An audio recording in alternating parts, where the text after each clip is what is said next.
You're all set to go to Hollywood Studios. You need to know these 5 things that you really should do in order to have the best time. Come along with us in Carousel of Douglas.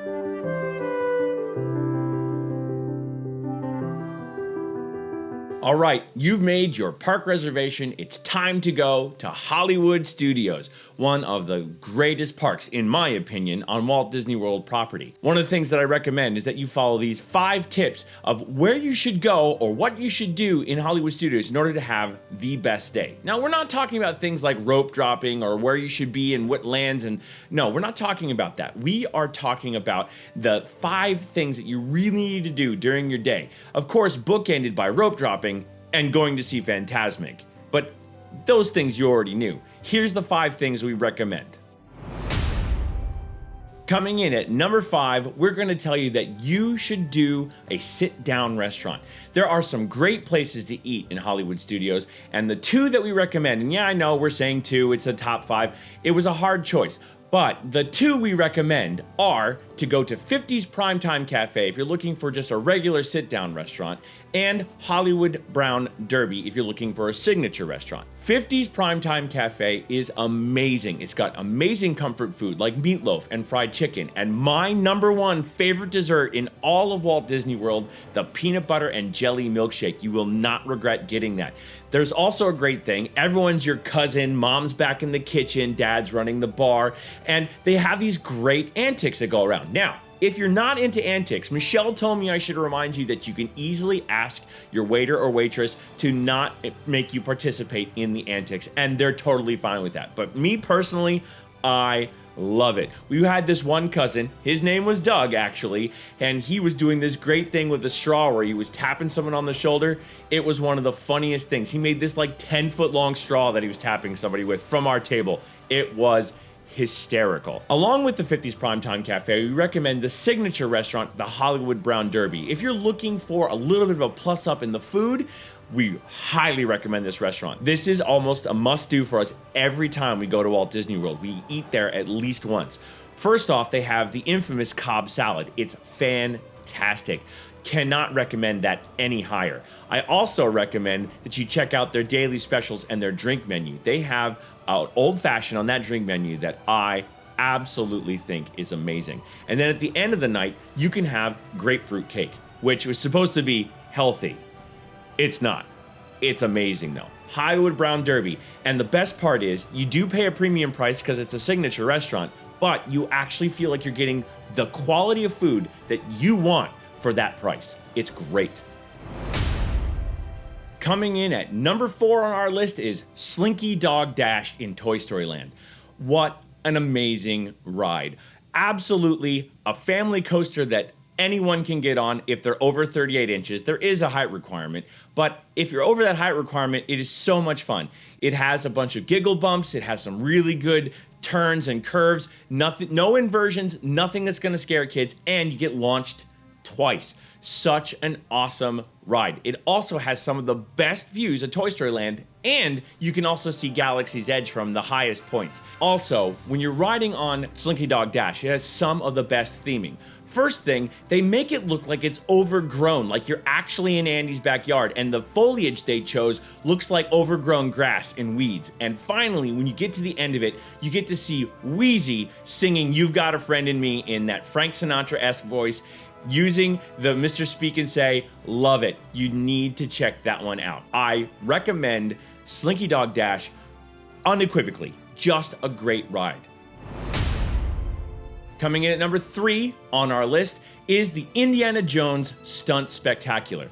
I absolutely adore this show. I go to see it every time I'm in Hollywood Studios and it's open. I was so excited when they finally reopened it just recently. I haven't been back yet, and I cannot wait to go. One of my favorite parts about it is the audience interaction. Currently, they're not doing the same thing they used to, where they used to bring audience members out on the stage and have them be a part of the show as extras, but I'm sure that'll come back eventually. I actually have a little tip I'm gonna throw in right now on how to get into that show, because I've been in that show 4 times. Here it is. So this is what you have to do. When they point at your section and say, "Hey, who over here wants to be in the show?" You stand up and go, "Me!" as loud as you can, and they will always pick you.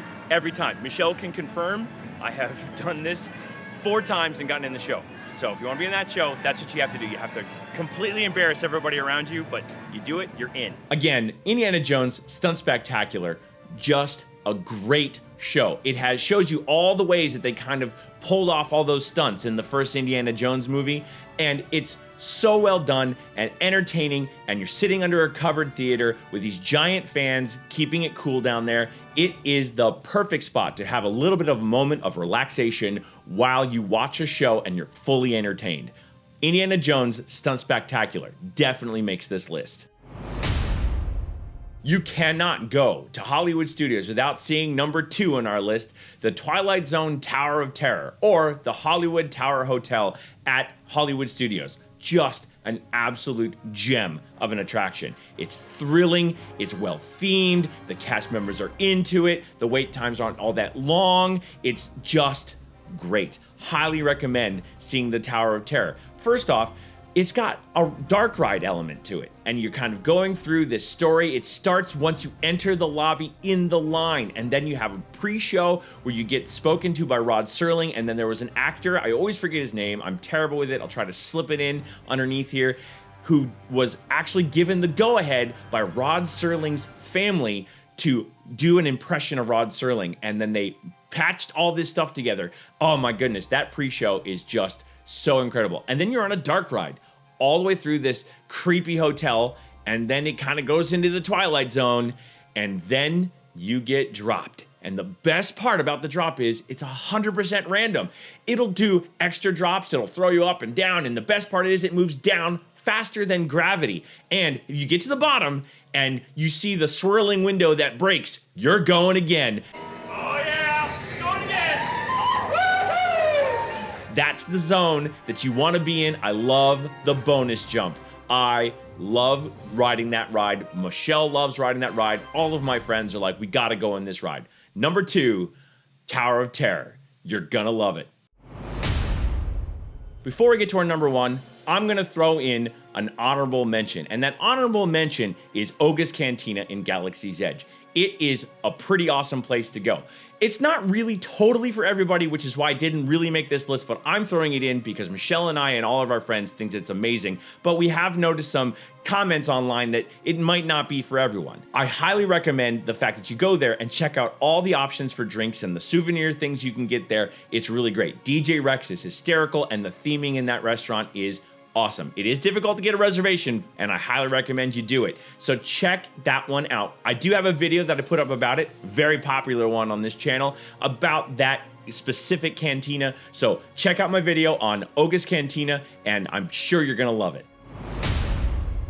All right, we've gotten to number 1. Number 1 for our video today is the Rise of the Resistance in Galaxy's Edge. Absolutely my favorite ride in all of Disney World, hands down. There are none even close to it. Now, yes, I am a massive Star Wars fan. I have loved Star Wars since I was a little boy. The very first movie I remember seeing is Return of the Jedi in the movie theater in 1984. Yes, my parents took a young boy to Return of the Jedi. I loved it. It's one of the first movies I remember seeing.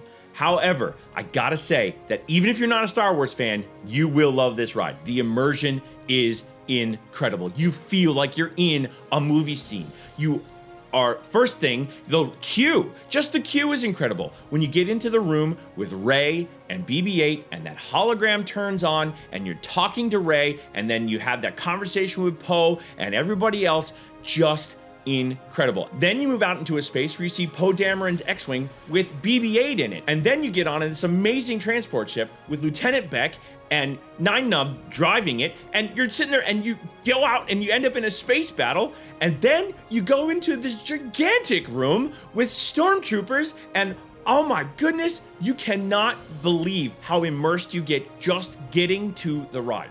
And then when you finally get on the ride, you go through the interrogation room and Kylo Ren tries to pull the information out of you, and then you get on that ride. Oh wow. You're just traveling through that Star Destroyer, you find Finn, you end up in all kinds of adventures, you're going all over the place. The technology that they use when you see Kylo Ren standing there and threatening you, and then there's a little bit of a thrill on it when they drop you after that, and oh, it is just so amazing. I cannot recommend that ride any higher. That's why it's number one. Michelle actually agrees with me. She thinks that's the best ride in Walt Disney World. And she is not the biggest Star Wars fan. I mean, her favorite Star Wars movie is number 2 because it has a good love story in it. So there you go. You need to do Rise of the Resistance in Hollywood Studios. Also, if you want to check out every single possible mode of that ride, I actually have a great video that actually shows you everything that you're going to see on that ride. I was able to get lucky enough to ride it and see all the different modes of things working, things not working, and the way that they try to get around that. You should check that video out. Okay, it's been a great time in the movies at Hollywood Studios. I hope that you loved this list of the 5 things we think you should do in order to have some of the best days at Hollywood Studios. Make sure you try to do all 5 of those things because it really will make your day go awesome. Hey, we really appreciate you watching this video from us about the 5 things you should do in Hollywood Studios. If you could give us a thumbs up or hit that subscribe button, it is the easiest way to support this channel, and we really appreciate you for it. And because we don't like to say goodbye, because we're gonna see you real soon. So, see you, bye.